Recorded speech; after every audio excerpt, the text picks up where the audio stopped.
How's your day? I hope it's good. If not, I hope something exciting happens to you soon. In case it doesn't, just know that you can have a greater tomorrow if you start today. I believe you can. So, what am I drawing now? Well, I am tracing a pirate ship with a dragon attached. I originally wasn't going to use a background sketch image, but I wanted to hide my novice attempt at making scales. The final product turned out really cool, so I'm glad I kind of kept them both. But if you want to see like the different variations, I have them posted on my Instagram, just at Operation UGOTS. Link will be in the description of the video.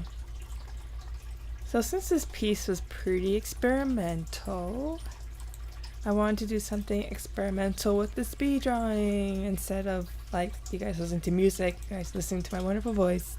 Hello. So for the rest of the video, I'm going to read a pirate-themed blurb I wrote about almost 3 years ago. It'll be 3 years, January 23rd, 2018, so it's getting up there.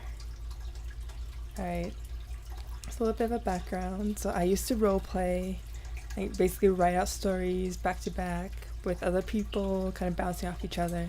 So this was like my first post, if you want to say that. So here we go. Alright. The world was hot, red, and dangerous.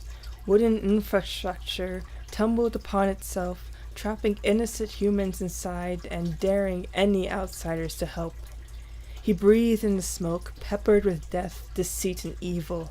It clouded his judgment and pressed his body to continue searching for Monya, Joseph, and Lenny among the fallen bricks, the crumbled stairs, the silken sheets consumed by fire.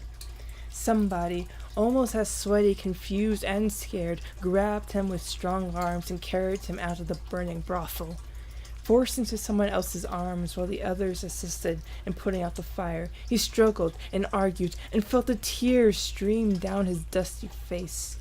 He broke free from the stranger and barreled down the street, calling out the names of siblings and demanding their location.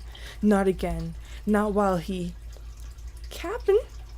A voice broke into his mind. "Cap'n? Cap'n Darty. Invar, sir?" Female, definitely a female voice, tried to encroach into his thoughts, to ruin the memory he recalled so vividly, and to grab his attention. For what?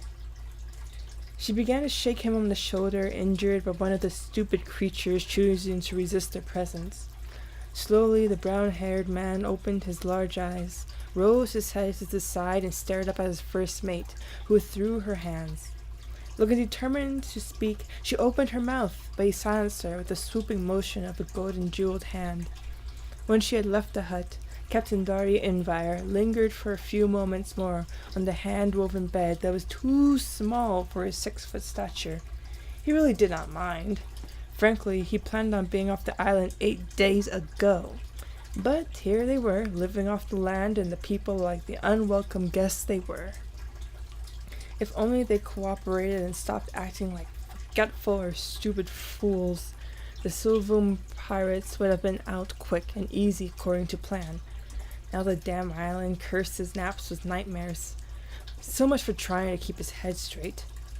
Staring up at the crudely made roof that held its own thus far, Dory figured he might as well see if one of those Weasley creatures shot one of his crewmates again.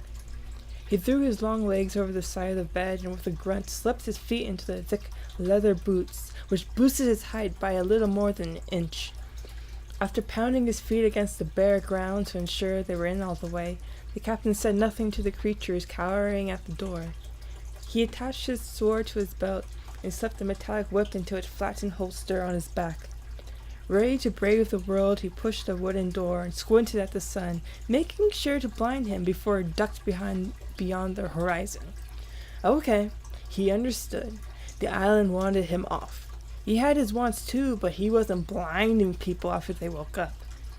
Then again, the torturing and beating, the starving and pillaging, and the inevitable killing could be the equivalent. Alright, that's fair. Rubbing his face with his left hand, which was missing a pinky finger, he grumbled, "Oh, it's so important that Miss Lucia had to bother me." "The spotted fret! We saw it, Captain!" interjected a crew member out of turn. Having preferred the news from someone who was higher than the deck sweeper, he permitted the loud one to keep his tongue. Dory crossed his toned arms and stared expectantly at the man. Due to the sudden attention, the crew member, now flustered, continued, "And it's trapping it, and it kept escaping, Captain. The ducks coring it as we speak. But I don't think they keep it there for much longer, Captain. You said if we spotted, then we tell you so no more of them traps will waste it, Captain." "Lucia," Dory said softly. "Sir?" "Bring me the trap," he ordered before looking at the helmsman. "Have Stevenson gather men and send them to join the others. I don't want to give these creatures any more reason to hate us. Once we capture the ferret, we're heading out. If Miss Javelin is not ready to set sail by the time we arrive, all of you will be forced to push her out to the sea and face these creatures yourselves." Lucia came back with a small trap ready to be baited and rigged to capture the evasive creature. He took the contraption from her and patted the swabby hard on the back. "Lead the way, sailor. I don't want them dogs tempted to eat the critter." "Yes, Captain," the man choked out, heading out toward the thicker part of the island with the 4 crew members following close behind. 10 minutes later, the anxious yipping and yapping was heard in the air. The group quickened their pace and Sue saw him trying to calm the 2 English setters, growing anxious to catch the spotted animal up in the trees. "You can take them back to the ship," Dory said, walking around and peering up at the tree. He saw the dark brown critter and confirmed it was the animal for which they looked. Its 2 polka-dotted tails stood out from among the trees. "Finally," he uttered with a wide grin.